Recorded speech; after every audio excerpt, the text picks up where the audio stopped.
Karnataka news beat follow ಮಾಡಿ, subscribe ಮಾಡಿ. ನವಿಲುಗರಿಯ dress ಅನ್ನ ಹಾಕೊಂಡು ನೃತ್ಯ ಮಾಡಿರುವಂತ ನಟ ಕಿಶನ್ ಹಾಗೂ ನಟಿ ನಿವೇದಿತಾ ಗೌಡ ವಿರುದ್ಧ ಅರಣ್ಯ ಇಲಾಖೆಗೆ ಈಗ ದೂರು ಕೊಡುವಂತ ಕೆಲಸ ಆಗಿದೆ. ಸಾಮಾಜಿಕ ಕಾರ್ಯಕರ್ತರಾಗಿರುವಂತ ದಿನೇಶ್ ಕಲ್ಲಹಳ್ಳಿ ದೂರನ್ನು ಕೊಟ್ಟಿದ್ದಾರೆ.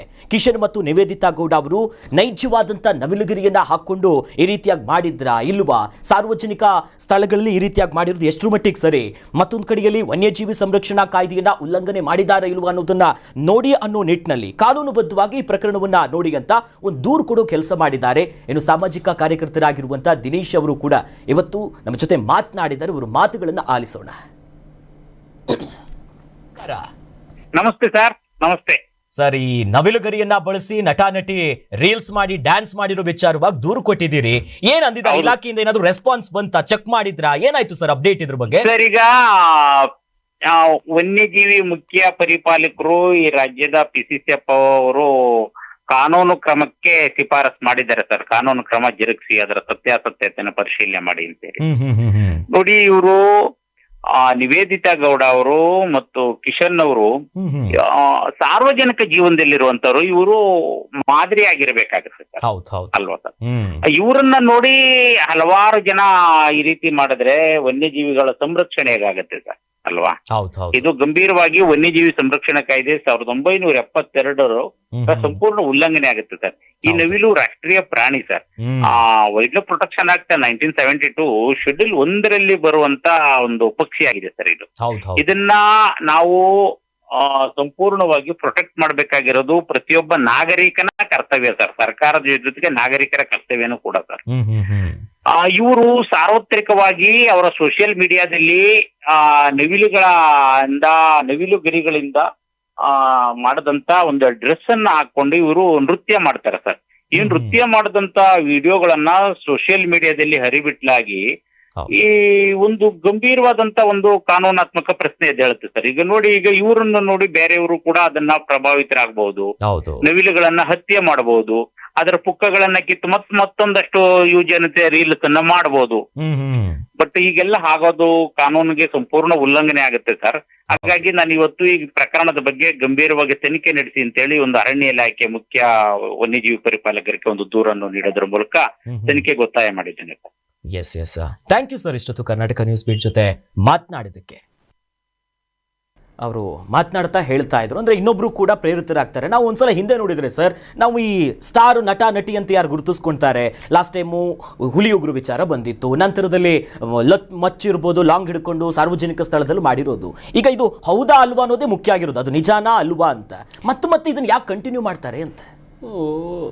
ಸಾಮಾಜಿಕ ಬದ್ಧತೆ ವಿಚಾರದಲ್ಲಿ ಒಬ್ಬ ಸಾಮಾಜಿಕ ಕಾರ್ಯಕರ್ತರು ಒಂದು ಸಮಾಜದ ವಿಚಾರದಲ್ಲಿ ಎಚ್ಚರಿಕೆಯನ್ನು ಕೊಡಬೇಕು. ಹೌದಾ ಅಲ್ವಾ ಅಂತ ಪರೀಕ್ಷಿಸಿ ಅಂತ ಒಂದು ಕಂಪ್ಲೇಂಟ್ ಕೊಟ್ಟಿದ್ದಾರೆ. ಇದು ಶ್ಲಾಘನೀಯ.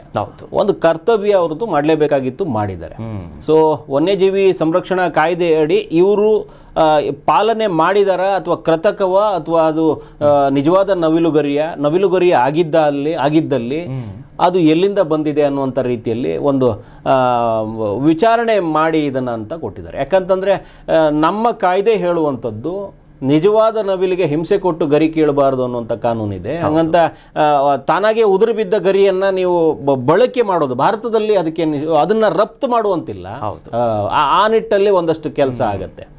ಸೊ ಈ ಕಾನೂನು ಅಡಿಯಲ್ಲಿ ಬಂದರೆ ಕೆಲವೊಂದಷ್ಟು ನೀವು ಆಗಲೇ ಹೇಳ್ದಂಗೆ ಹುಲಿ ಉಗುರಿನ ಪೆಂಡೆಂಟ್ ವಿಚಾರದಲ್ಲಿ 2023ರಲ್ಲಿ ಹುಲಿ ಉಗುರಿನ ವಿಚಾರ ಬಂದಾಗ ತುಂಬ ದೊಡ್ಡ ಮಟ್ಟದ ಈ ನವಿಲು ಕೂಡ ಹುಲಿ ಉಗುರಿನ ವಿಚಾರದಲ್ಲಿ ನವಿಲು ಸದ್ದು ಮಾಡಿತ್ತು. ಹೆಂಗೆ ಅಂತಂದ್ರೆ ಅರವಿಂದ್ ಬೆಲ್ಲದ್ 2023ರಲ್ಲಿ ಈ ಪೆಂಡೆಂಟ್ ವಿಚಾರದಲ್ಲಿ ಬಂದಾಗ ಮುಸಲ್ಮಾನರು ದರ್ಗಾದಲ್ಲಿ ಹೆಚ್ಚಾಗಿ ನವಿಲುಗರಿನ ಬಳಸ್ತಾರೆ, ಅವ ಮೌಲ್ಯಗಳನ್ನು ಅರೆಸ್ಟ್ ಮಾಡಿ. ಹಾಗಾದ್ರೆ ಬರೀ ಹುಲಿ ಉಗುರು ಈ ಹಿಂದೂಗಳನ್ನ ಟಾರ್ಗೆಟ್ ಮಾಡೋದಕ್ಕೋಸ್ಕರ ಮಾಡ್ತಾ ಇದ್ರಿ, ದರ್ಗಾದಲ್ಲಿ ನವಿಲುಗರಿಯನ್ನು ಅವ್ರು ಬಳಸ್ತಾರಲ್ಲ ಆ ಮೌಲ್ಯಗಳನ್ನು ಮತ್ತೆ ಈ ಸಂಬಂಧಪಟ್ಟ ಮಸೀದಿಯ ಒಳಗಡೆಯನ್ನ ವ್ಯಕ್ತಿಗಳನ್ನು ಬಂಧಿಸಿಡಿ, ಅವರಿಗೆ ಕಾನೂನು ನಿಟ್ಟಲ್ಲಿ ಕ್ರಮ ಕೈಗೊಳ್ಳಿ ಅನ್ನುವಂಥ ನಿಟ್ಟಲ್ಲಿ ಮಾಡಿದ್ರು. ಆದರೆ ಆಗಲೇ ಹೇಳದಂತೆ ಕಾನೂನಿನ ಅಡಿಯಲ್ಲಿ ಈ ಉದುರಿ ಬಿದ್ದ ನವಿಲುಗರಿಗಳನ್ನು ತಗೊಂಡ್ಬಂದು ಬಳಸೋದ್ರಲ್ಲಿ ಯಾವುದೇ ತಪ್ಪಿಲ್ಲ ಅನ್ನುವಂಥ ನಿಟ್ಟಲ್ಲಿ ಬಂದಿರೋದ್ರಿಂದ ವಿಚಾರಣೆಯತ್ತ ಮಾತ್ರ ಮಾಡ್ಬೋದು. ಆದರೆ ಈ ನಟ ನಟಿಯರಿಗೆ ಈ ಹುಚ್ಚಾಟಕ್ಕೆ ನೀವಾಗಲೇ ಹೇಳ್ದಂಗೆ ಯಾವುದೋ ಮುಚ್ಚಿಡ್ಕೊಂಡು ಬರ್ತಾರೆ, ಪಾರಂಪರಿಕ ಕಟ್ಟಡದ ಮುಂದೆ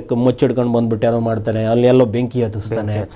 ಈ ಹುಚ್ಚಾಟಗಳು ಇದು ಯಾವುದೋ ನವಿಲುಗರಿದು ಬೇಕಾಗಿರಲಿಲ್ಲ. ಇವರೆಲ್ಲ ಸಮಾಜಕ್ಕೆ ಒಂದು ಸಂದೇಶ ಕೊಡುವಂಥವ್ರು, ಮಾದರಿ ನಾಯಕರು, ನಾಯಕಿ ನಟಿಯರು. ಸೊ ಇವರೆಲ್ಲ ಬಂದು ಈ ರೀತಿಯಾದ ಆ ಒಂದು ಈ ಹುಚ್ಚು ರೀಲ್ಸಿಗೆ ಬಿದ್ದು ಸಮಾಜದ ಮುಂದೆ ಇದೊಂದು ರೀತಿಯಲ್ಲಿ ತನ್ನನ್ನು ತಾನು ತೋರಿಸ್ಕೊಳ್ಬೇಕು, ಚಾಲ್ತಿಯಲ್ಲಿ ಇಡಬೇಕು ಹೆಸರು ಅನ್ನುವಂಥ ನಿಟ್ಟಲ್ಲಿ ಈ ಅಸಭ್ಯ ವರ್ತನೆಗಳಂತಾನೆ ಹೇಳ್ಬೋದು. ಆ ನವಿಲುಗರಿ ಹಾಕೊಂಡು ಅವ್ರು ಮಾಡಿರುವಂಥ ವರ್ತನೆ ನೋಡಿದ್ರೆ ಯಾರೊಬ್ಬರು ಇವರು ಅಂದ್ರೆ ಈ ಒಂದು ಸಭ್ಯ ಸಮಾಜಕ್ಕೆ ಇವ್ರು ಏನೋ ಮಾಡ್ತಾ ಇದ್ದಾರೆ ಅಂತ ಹೇಳೋದಕ್ಕಾಗುತ್ತೆ. ಅಸಭ್ಯವಾಗಿ ವರ್ತನೆ ಮಾಡ್ತಾ ಇರೋದ್ರಿಂದ ಆ ನಿಟ್ಟಲ್ಲೂ ಕೂಡ ಸಮಾಜ ಇವ್ರ ಕಡೆ ನೋಡಬೇಕು, ಎಲ್ಲಿಗೆ ಹೋಗಿ ನಿಂತ್ಕೋತಾ ಇದೆ ಸಮಾಜ ಅನ್ನೋದು ನೋಡಬೇಕು. ನಟ ನಟಿಯರಿಗೆ ಒಂದು ಜವಾಬ್ದಾರಿ ಇರಬೇಕು. ಕಲಾವಿದ ಅಂತಂದ್ರೆ ಡಾಕ್ಟರ್ ರಾಜ್ಕುಮಾರ್ ಅವ್ರನ್ನ ನೋಡ್ಕೊಂಡು ಬರಬೇಕು. ಸಾಮಾನ್ಯ ಜೀವನದಲ್ಲಿ ಅವ್ರು ಹೆಂಗೆ ವರ್ತಿಸ್ತಾ ಇದ್ರು, ಸಿನಿಮೇತರ ಬದುಕನ್ನು ಅವ್ರು ಹೆಂಗೆ ಕಳೆದಿದ್ರು ಅನ್ನುವಂಥದ್ದನ್ನ ಆ ಸರಳ ವ್ಯಕ್ತಿತ್ವದ ಡಾಕ್ಟರ್ ರಾಜ್ಕುಮಾರ್ ಬಂದಿರುವಂಥ ಚಿತ್ರರಂಗದ ಕೆಳಗಡೆ ಬದುಕ್ತಾ ಇರುವಂಥವಲ್ಲ, ಈಗೀಗ ಬಂದಿರೋ ಅಲ್ಲ ನೋಡ್ಕೊಂಡು ಕಲಿಬೇಕು. ಕಲ್ತಾದ ನಂತರದಲ್ಲಿ ಸಮಾಜಕ್ಕೆ ನಾನು ಏನು ಕೊಡಬೇಕು, ಏನು ಮಾಡಬಾರ್ದು ಅಂತಾದ್ರೂ ಗೊತ್ತಾಗುತ್ತೆ. ಅಟ್ಲೀಸ್ಟ್ ಅಲ್ಲಿಂದಾದರೂ ಕಲ್ತ್ಕೊಳ್ಳಿ. ಕರ್ನಾಟಕ ನ್ಯೂಸ್ ಬೀಟ್ ಫಾಲೋ ಮಾಡಿ, ಸಬ್ಸ್ಕ್ರೈಬ್ ಮಾಡಿ.